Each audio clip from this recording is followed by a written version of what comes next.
Hello বন্ধুরা, আজকে আমি যাচ্ছি গাজীপুরের রাজেন্দ্রপুরে। সেখানকার গিধুরা গ্রামে গড়ে উঠেছে চমৎকার নান্দনিক এক রিসোর্ট। না, রিসোর্ট বলাটা মনে হয় ঠিক হচ্ছে না, সেটা বরং বলা যেতে পারে কোলাহলমুক্ত নিরিবিলি শান্তিময় এক বাড়ি।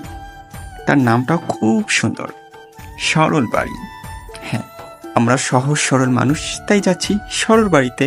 সাথে আপনাদেরও রইল আমন্ত্রণ। ভিডিওটি শেষ পর্যন্ত দেখুন, আশা করি খুব খুব ভালো লাগবে।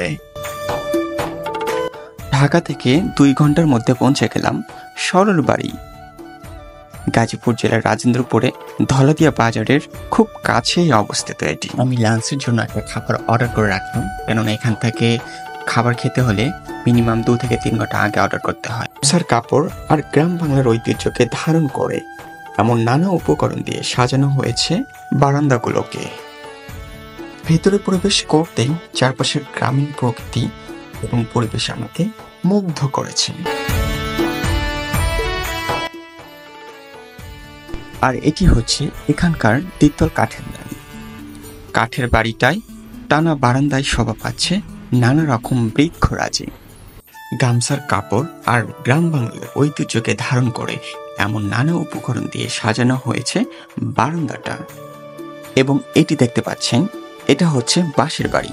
বাঁশ আর বেতের সুনিপুণ বুননো গড়ে তুলেছে এই বাড়িটা। এর স্ট্রাকচার মুগ্ধ করবে যে কাউকে। সবুজ গাছপালা আর পাখিদের কলকাকলিতে মুখর ছিল চারপাশটা। এই যেন আবহাওয়াবান গ্রাম বাংলার প্রতিচ্ছবি।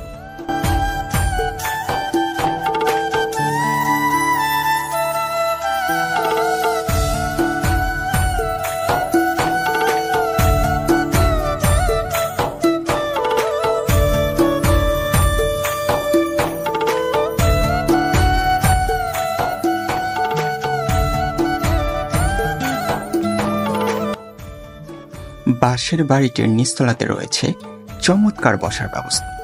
এখানে বসে চা খেতে খেতে বসে কথা বলতে বেশ ভালো লাগে। আর সামনেই রয়েছে অপরিত খোলা প্রান্তর।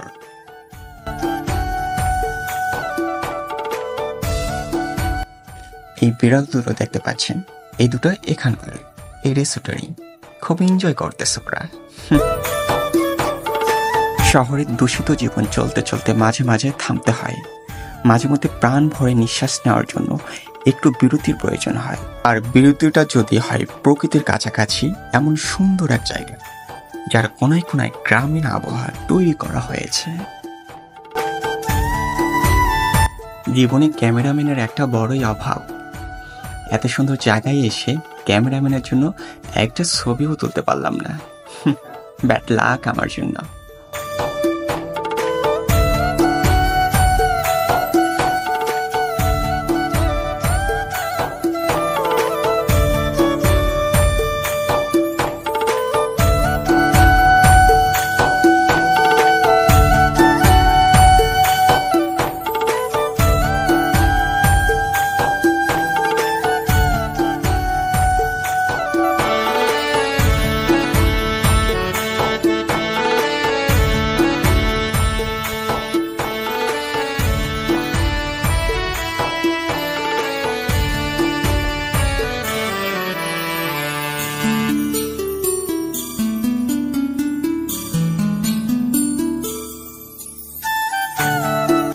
দেখতে পাচ্ছেন কত সুন্দর গ্রামীণ পরিবেশ। এবং এই হাঁসগুলো এই রিসোর্টেরই। এবং এই রিসোর্টে যা কিছু রান্না হয়, ওনাদের নিজস্ব খামার থেকে সবকিছু রান্না করে।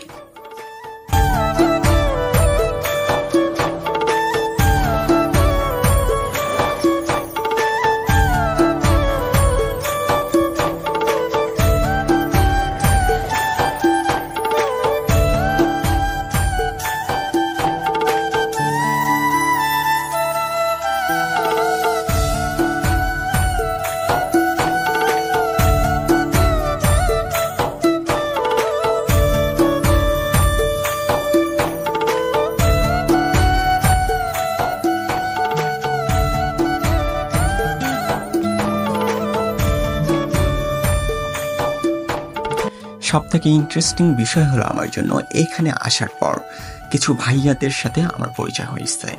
তারা অনেকজন মিলে এই রিসোর্টটাতে ঘুরতে আছে। তো তারা এমনভাবে আমার সাথে মিশে গেল, আমার মনেই হচ্ছিল না যে তারা আমার অপরিচিত কেউ। পরে একই সাথে বসে লেবুর শরবত খাইলাম এই রিসোর্টে। খুবই সুন্দর ছিল এই শরবতটি। এবং ভাইয়াদের সাথে কিছু আপুরাও আছে এবং সবাই তারা ফ্রেন্ড। ভাইয়া এবং আপুদের সাথে বেশ কিছু সময় ধরে আড্ডা দিলাম এবং খুবই ভালো লাগছিল। এটা কিসের চা ভাইয়া? মিল্ক মাসালা। দেখতে সুন্দর আছে। মাটির কাপের চা, অনেক ফেমাস একটা চা এখানকার। খুব ভালো লাগে, আসলে সুন্দর চাটা।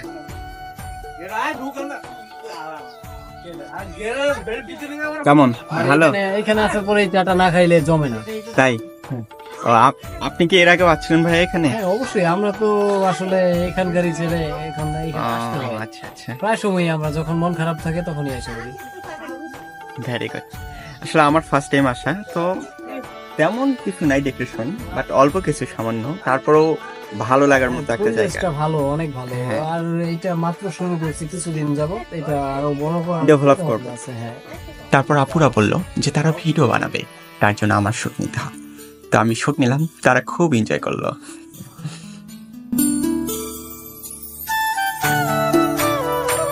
আমি দুপুরে লাঞ্চের জন্য একটা খাবার প্যাকেজ নিয়েছি, সেটির নাম হচ্ছে খিচুড়ি প্লেটার। এটির সাথে মোট 7টি আইটেম ছিল। খাবারটা সত্যি দারুণ ছিল, একদম ফুল ফ্রেশ। খাবারটি ঘরোয়া পরিবেশে এখানে মেঝেতে বসে খেতে সত্যি অসাধারণ একটা ফিলিংস হচ্ছিল আমার।